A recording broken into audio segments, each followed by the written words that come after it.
Poštovani gledalci, dobrodošli u emisiju Granice Istoka. Ja sam Harun Karčić. Pojam rata obično se definiše kao organizovano nasilje između dvije ili više država. Danas u 21. stoljeću takvih slučajeva sve manje, a broj konflikata sve veći. Glavni razlog za to jeste surogat ratovanje. To je koncept koji podrazumijeva prebacivanje tereta ratovanja sa države na ljudskog ili tehnološkog surogata. Ovaj koncept i za cilj ima smanjenje tereta ratovanja koji nosi sama država, kao što su ljudski i materijalni gubici. Osim toga, surogat ratovanje omogućava i vojnu intervenciju daleko od očiju ili podrške javnosti. Prije razgovora sa našim gostima, pogledajmo uvodni prilog o tome šta je zapravo surogat ratovanje i zašto postaje sve popularniji način ratovanja za mnoge države. Surogat ratovanje je novi nedovoljno definisan termin. Ta vrsta ratovanja podrazumijeva prebacivanje ljudskog i materijalnog tereta ratovanja s države na druge nevladine entitete s ciljem minimiziranja ljudskih gubitaka i finansijskih troškova i izbjegavanja političkog i društvenog pritiska. Surogati se mogu koristiti konvencionalnim, nekonvencionalnim ili hibridnim metodama ratovanja. Međutim, najčešće taj pojam podrazumijeva korištenje posrednika za vođenje ratova, uključujući oružane grupe, pobunjenike, militantne organizacije i privatne sigurnosne firme, zatim upotrebu tehnoloških platformi poput hakera kako bi vršili sajber napade na neprijateljske snage, kao i upotrebu dronova ili drugih autonomnih robota. Tokom hladnog rata velesile su koristile posrednicima kako bi oslabile jedni druge, bez javnog prihvatanja političke odgovornosti. Najpoznatiji primjeri su sovjetsko naoružavanje i finansiranje komunističkih boraca, poznatih kao Vijetkong protiv Amerikanaca u Vijetnamu, kao i američko naoružavanje i finansiranje mudžahedina u borbi protiv sovjetske okupacije Afganistana. Ipak pojam surogat ratovanja mnogo je širi od posredničkih, odnosno proksi ratova. Važan cilj surogat ratovanja jeste prebacivanje rizika i odgovornosti iz državne vojske na druge nedržavne oružane formacije. Stradanje boraca privatnih sigurnosnih firmi ili posrednički oružanih formacija ne računa kao gubitak države, stoga nije izložen kritikama javnosti. Zapravo vijest o stradanju unajmljenih boraca vrlo rijetko dopiru do javnosti. Istovremeno, upotreba surogata u ratovanju omogućava velikim državama da budu direktno, ali diskretno uključene u građanske ratove, pobune i revolucije drugih zemalja, bez javnog priznavanja umješanosti. Sjedinjene Američke Države počele su se koristiti surogat ratovanjem u vrijeme administracije Baracka Obame. Razlog je što su skupocjeni i krvavi ratovi u Iraku i Afganistanu izgubili podršku američke javnosti i stoga je bilo nemoguće dobiti njenu podršku za dodatnu intervenciju u zemljama poput Sirije, Jemena ili Somalije. Američka administracija se opredijelila za korištenje kurdskih militanata u Siriji, da im vodi rat protiv Isila, dok je osumnjičene pripadnike Isila i Al-Kaide u Jemenu i Somaliji likvidirala vojnim dronovima. Surogati se u ratovanju koriste još od antičkog doba, a ipak njihova upotreba doživjela je nevjerovatnu transformaciju i sasvim novo značenje u 21. stoljeću. Emil Sučeska, Al Jazeera.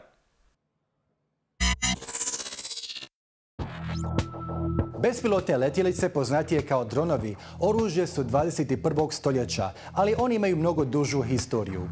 Prve bespilotne letjelice uspješno su korištene u 19. stoljeću kada je Austro-Ugarska koristila balone na topli zrak da bombarduje Veneciju. Tokom Drugog svjetskog rata, nacistička Njemačka i Sjedinjene Američke Države koristile su primitivne prototipe dronova na ratištima. Polovinom 20. stoljeća počinju se koristiti za špijunažu. Godine 2001. američke zračne snage dronove su prvi put opremile projektilima. Nakon napada 11. septembra, SAD povećava upotrebu dronova radi pronalaska Osame bin Ladena. Satelitsko upravljanje dronovima omogućava pilotima da iz jedne države ili kontinenta vode rat na drugom kraju svijeta bez izlaganja opasnosti. Predsjednik George W. Bush prvi je odobrio upotrebu dronova, dok je predsjednik Barack Obama proširio njihovu upotrebu. U svoje 2 mandata Obama je odobrio 563 napada, što je 10 puta više nego njegov prethodnik. Zato je dobio nadimak Drone President. Brojni analitičari tvrde da je to najkontroverzniji aspekt Obaminog političkog nasljeđa. Za samo 2 godine mandata njegov nasljednik Trump odobrio je 238 napada. Sjedinjene Američke Države vrše ovakva ciljena vansudska ubistva duže od 15 godina. Nesmetana upotreba dronova omogućena je i međunarodnim ratnim pravom. Konvencije iz Ženeve i Haga nemaju stavke kojima bi takva oružja bila regulisana. Stoga čak 28 država svijeta posjeduje naprednu dronsku tehnologiju. Među njima je i Sjeverna Koreja. Međutim, tek 10-ak ih aktivno koristi na bojištima. Osim država, dronove posjeduju kolumbijski i meksički narkokarteli te brojne oružane grupe. Zbog toga su Ujedinjeni narodi 2017. uputili prijedlog za izradu globalnog registra dronova. Cilj im je stvaranje globalnog standarda o njihovoj proizvodnji i upotrebi. Idemo sada do Amsterdama gdje se nalazi istraživački novinar Nick Waters koji će nam pojasniti kako dronovi mijenjaju prirodu ratovanja. Nick, hello and welcome to the Al Jazeera Balkans channel. Now, to start with, how would you define the concept of surrogate warfare and how are drones transforming our definition of what it means to be at war? So in terms of the surrogate warfare part, I'm not entirely sure about the definition because I don't think a clear definition exists. What I can say is that drones are transforming the way war is carried out. So, as Clausewitz said, war is politics by other means, effectively, and drones are simply changing the way we can carry out that kind of application of force. I don't think it's changing hugely. It's changing the way warfare happens, though. Now, drones have made wars easier, cheaper, and faster to wage. But just how effective is drone warfare really in terms of actual cost and benefit? Pretty high. So with a drone which has a loiter time, so one of the big male drones like a Predator or something, you can loiter above a target for many hours longer than you'd be able to if you had a human pilot. You also have a much lower chance of casualties as well. So if a Predator drone gets shot down, it's a lot of money, but it's not a life. And when you're a country such as the US or the UK, it is that life that is regarded as most important. This also, in fact, lowers the entry cost, or potentially can lower the entry cost of conflict as well, because although politicians, policymakers may not want to risk a person's life or soldiers on the ground, they are much more likely to risk a few $1 million in the form of a drone. Now, since the Predator was first armed and used in 2001, the overall use of combat drones has increased drastically. Would you argue that remote wars are the future of warfare? And to what extent is drone warfare going to supplant traditional warfare as we go forward? Yes, I think so. We have definitely seen how the war in the air has changed. I think in the future we're going to start seeing how unmanned ground vehicles are starting to have an effect on the environment, and also at sea as well. So the US is currently testing automated ships, which is incredible advance in technology. I don't think it's going to look like Terminator. I think you're going to see these unmanned vehicles, unmanned systems fit into existing structures already. But we're reaching the point where technology can do things that human can't. So, for example, in the air, a fighter pilot can only experience a certain number of Gs before they pass out, a certain force before they pass out. Whereas a fighter jet without a human pilot can potentially perform more extreme maneuvers and faster. Because technologically jets can, they're just being held back by the human pilot at this point. Now, the use of combat drones has shed light on gaps and loopholes within international law. Technically speaking, is it illegal to use killer drones? As you said, it has helped to highlight the gaps and the grey areas of international law. Some of that comes down to what law is applied. So if you're in a conflict, then you're potentially going to apply the law of armed conflict. But if you're not in a conflict, you'd apply international humanitarian law. And so when, as the current state is, you're the United States and you're fighting wars all over the world, it's a bit of a grey area which type of law you apply. So the US has got by saying that the people they're striking represent an immediate threat to the United States.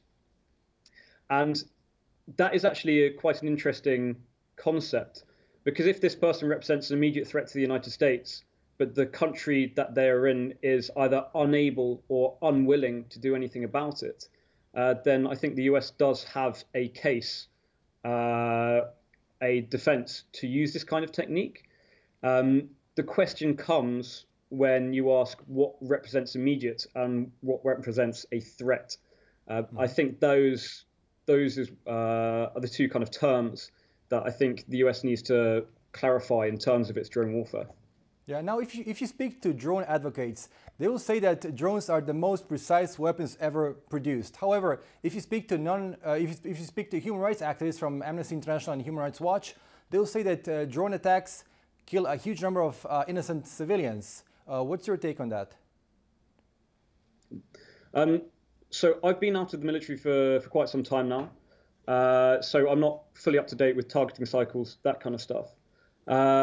But certainly I knew there was a concern that the reliance on drones and the reliance on, these easy information feeds from drones meant that other sources of intelligence were lacking.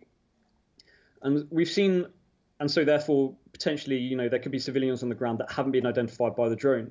And I think we've seen that in the coalition air campaign in Iraq and Syria. Some of the casualty figures released by the coalition in Iraq and Syria are like laughably low. So I think the UK still claims it's only killed less than 10 people or less than 10 civilians in Iraq and Syria, which is quite frankly a joke. And I think that it's potential that this reliance upon information feeds from drones means that other sources of information, other sources of intelligence are not being utilized as much, potentially resulting in a high number of civilian casualties. But again, that's educated guessing on my part, because, as I said, I haven't been part of any kind of targeting cycle for a very long time. And why are more and more non-state entities, such as militant groups or terror organizations, even drug cartels, turning to the use of drones? So they're using commercial off-the-shelf drones, or what are effectively toys. And with advances in HD cameras, with advances in these small drones, they are able to get a capability that previously would have mostly been limited to state actors. And the technology has been around for a while, but people have only really started to use it recently for conflict. And it actually fills quite a specific niche. So that kind of area in the airspace under 2,000 feet where these drones can operate.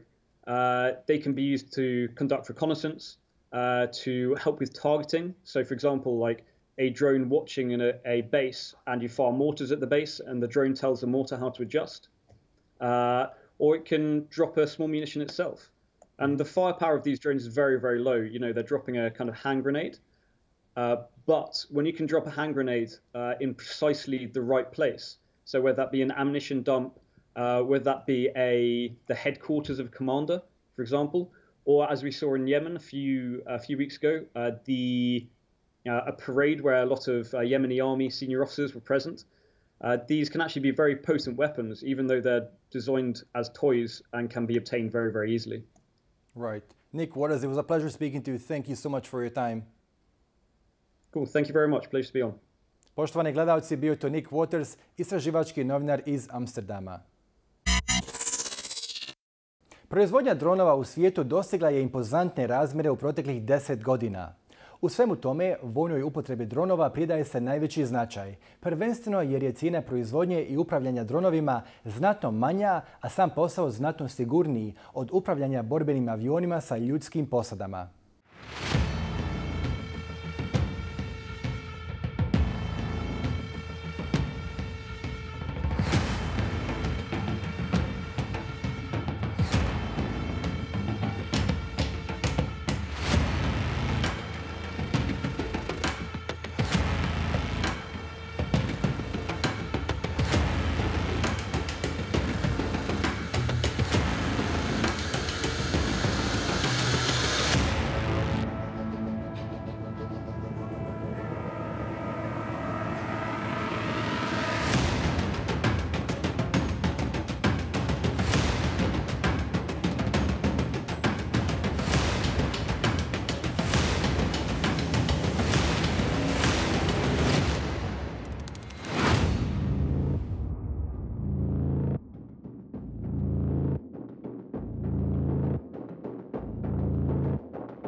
Kao što smo ranije spomenuli, jedan vid surogat ratovanja je i unajmljivanje hakera da vrše cyber napade na neprijatelje države. Prije razgovora sa našim narednim gostom, pogledajmo prilog o tome kako je jedna zaljevska država unajmila bivše američke obavještajce da hakiraju pametne telefone nevladinih aktivista, diplomata i političkih protivnika. Softver zvan Karma sofisticirana je cyber alatka koja može hakovati iPhone. Ujedinjeni Arapski Emirati su, kako Reuters izvještava, 2016. angažirali bivše američke obavještajce da ovaj softver upotrijebe protiv njihovih suparnika i političkih neprijatelja. Reutersova istraga utvrdila je da su stotine osoba bile meta napada. Radi se o disidentima, novinarima i rivalima u regiji. Kao što smo saznali, među žrtvama su i američki državljani.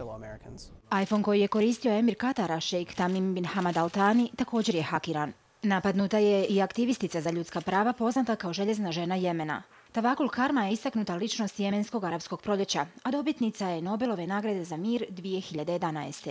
Nije poznato koje informacije su ukradene. Softver ne može presresti telefonske pozive, ali za razliku od sličnog softvera, Karma brzo hakuje iPhone uređaje, nakon čega prikuplja pristup dokumentima, informacijama o lokaciji, lozinkama i drugim osjetljivim materijalima. Zaista je neobično da vam samo treba broj telefona ili e-mail adresa osobe. Sve što trebate je da im pošaljete SMS. Žrtve ne moraju kliknuti ili otvoriti tekstualnu poruku. Poruka će automatski upasti u iPhone žrtve špijuniranja. Špijuniranje rivala nije ništa novo. Međutim, sofisticirana cyber oružja donedavno su bila u posjedu samo globalnih supersila. Digitalna era je pomirila granice, a strani lideri se sada nadmeću da angažiraju najsofisticiranije alate i najsposobnije hakere. Ovo otkriće moglo bi dodatno narušiti već zategnute odnose Katara i Ujedinjenih Arapskih Emirata, jedne od 4 države koji su Kataru nametnule blokadu u junu 2017. Krajem te godine Apple je saopćio da su sigurnosne zakrpe za iPhone smanjile učinkovitost Karme, ali nakon svakog ažuriranja hakeri razvijaju nove cyber alate koje nude svojim klijentima. Amira Dizdar, Al Jazeera. Idemo sada do Brna gdje se nalazi Miroslav Mareš, profesor političkih nauka na Masaryk Univerzitetu, koji će nam detaljnije pojasniti koncept cyber napada. Professor Miroslav, hello and welcome to the Al Jazeera Balkans channel. Now, how big of a threat is cyber terrorism in comparison to conventional security threats? So if you look to the real cases of cyber terrorism, we can see strong gap between the cases of conventional terrorism and cyber terrorism. So we have only several incidents of cyber terrorism up to now. On the other hand, you have thousands or millions acts of conventional terrorism. But if you look into the future, then we can see the growing threat of cyber terrorist attacks. Now, in light of the recent UAE hacking scandal, just how often are governments the perpetrators of cyber attacks? And could you please elaborate on it? It's a very good question, but it's very difficult to answer because we can see that the cyber terrorism is very hidden. If you look to the perpetrators of conventional terrorism, it's sometimes very clear to identify who is behind this attack. On the other hand, if you have perpetrators of cyber terrorist attacks or hacking attacks, it's very difficult to identify if the perpetrator belongs to some governmental structure or if it's really only individual and private actor. Yeah, so there are serious suspicions that many of these cyber terrorists or hackers attacks are committed by governmental or quasi-governmental actors. However, to find a clear evidence that behind this attack is really a governmental actor is sometimes or many times very difficult. Why is it so difficult? Because you can identify the concrete computer and you can identify maybe the IP address sometimes if the hackers are not so good, but you don't see who is really behind. You don't see the face of the guy behind the computer. And it is also, and even if you know the name, it's sometimes difficult to identify if this guy is acting on behalf of some governmental or quasi-governmental actor, if he or she is a member of secret service or some governmental forces, or if it's only member of some private militia, maybe with some links to the governmental structures. Yeah. Now, to what degree does the public understand the nature of cyber warfare, and how aware are we of its potential damage, given the fact that most of the time cyber attacks go unnoticed? Also, a very good question. And unfortunately, we don't have some hard sociological data. So we have only maybe results of several experiments. How do people react to some, or how do people act in relation to conventional terrorism and to cyber terrorism? And in this sense, I can say that the threat of the conventional terrorism is perceived more serious than threat of cyber terrorism. Maybe it is again connected with experience of people, because many people have experience and they know from the TV the pictures of conventional terrorism. On the other hand, as I said, that we have only a limited number of real cyber terrorist attacks. This is the reason why the people consider the threat not so serious as the threat of conventional terrorism. But are there any implications that we might witness a full-scale cyber war in the near future? Of course, we have many of such implications, and we should also distinguish between various terms, yeah, because if we are talking about cyber terrorism, there's only one small piece of possible cyber threats, and we can see also the growing tendency to hacking in internet area, to cyber crime, including organized crime groups in the internet. We can see the growing hate speech in various social media, and we can see also the potential for real cyber warfare. And it could be also the interstate cyber warfare. Maybe that in case of the Ukrainian-Russian conflict, we can see some warning for the potential future wars between powers and between states. So we are maybe at the start of the new era of warfare, and we can see also that, for example, the North Atlantic the NATO North Atlantic Treaty Organization, it is now preparing for future cyber warfare. Mm-hmm. Now, in the case of armed drones, the absence of legal restrictions and regulations has led to a global proliferation of such semi-autonomous killer robots. Could the same happen with the use of cyber weapons?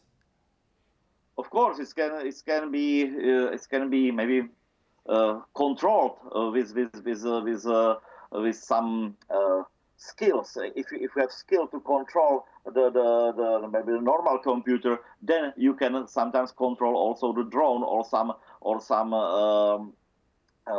artificial intelligence in the sense of modern technologies. You can also take control over some technologies, etc. So that's really a challenge to the international law. On the other hand, we can see that here is the international law not so highly developed, and it is connected with the interest of individual states, because they are most important drivers of new conventions and new development of international law. However, many states, they don't have interest to agree some strict norms in this cyber area.